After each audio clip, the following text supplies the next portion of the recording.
The blue point oyster is returning to the Great South Bay of New York after almost disappearing from the world marketplace. Overfarming, pollution, and Hurricane Sandy had severely damaged the blue point oyster business. Now the population is growing in its home on the coast of Long Island, about 100 kilometers from New York City. When the huge ocean storm called Sandy hit Long Island in 2013, it destroyed the blue point oyster beds. John Cochran is a councilman in the town of Islip. There was 15-foot seas hitting those beds, and it took all the oystermen's gear and oysters and ripped half of them away from their anchoring, and the other half got slammed into the bay bottom and got destroyed. John Cochran pushed through a legislative measure to lease 1,200 hectares of the Great South Bay to shellfish businesses. 23 local fishermen, including the Cochran family, have signed up so far. We have plots on this bay that were actually leased out by King George, and families still have a charter in Brookhaven from King George. The Great Atlantic Shellfish Farms Company will be a major part of regrowing the oyster population in the Great South Bay. Marty Burns is an aquaculturist with the company.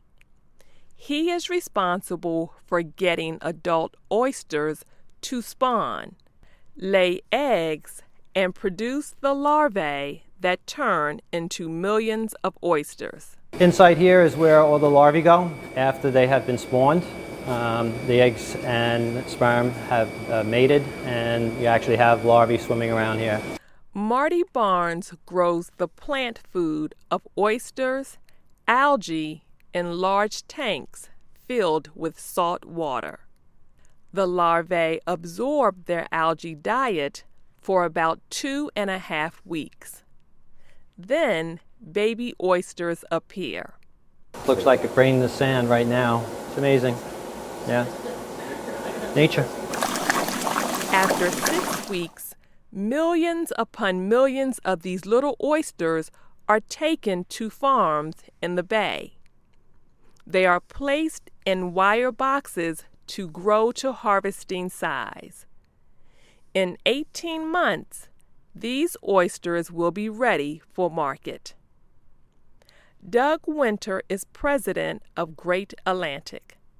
He says the oyster business has come a long way from the bay bottom harvesting of the 1800s.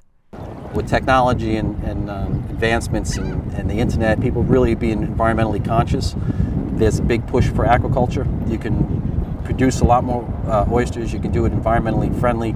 You can create reefs and clean estuaries and waterways. You can repopulate areas that have been depleted, and you can control your crop.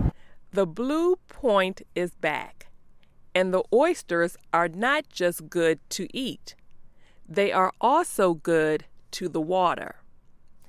Each oyster can filter more than 150 liters of water a day, removing algae, nitrogen, and other pollutants. I'm Marcia James. Words in this story: bed, noun, the ground that is at the bottom of a sea, lake, etc. Lease, verb, to rent out a place in return for money. Plot, noun, an area of land that has been measured and is considered as a unit. Spawn, verb, to produce or lay eggs in water. Larvae, noun, a very young form of life. Aquaculture, noun, the rearing of water animals or the cultivation of water plants for food. Estuary, noun, an area where a river flows into the sea.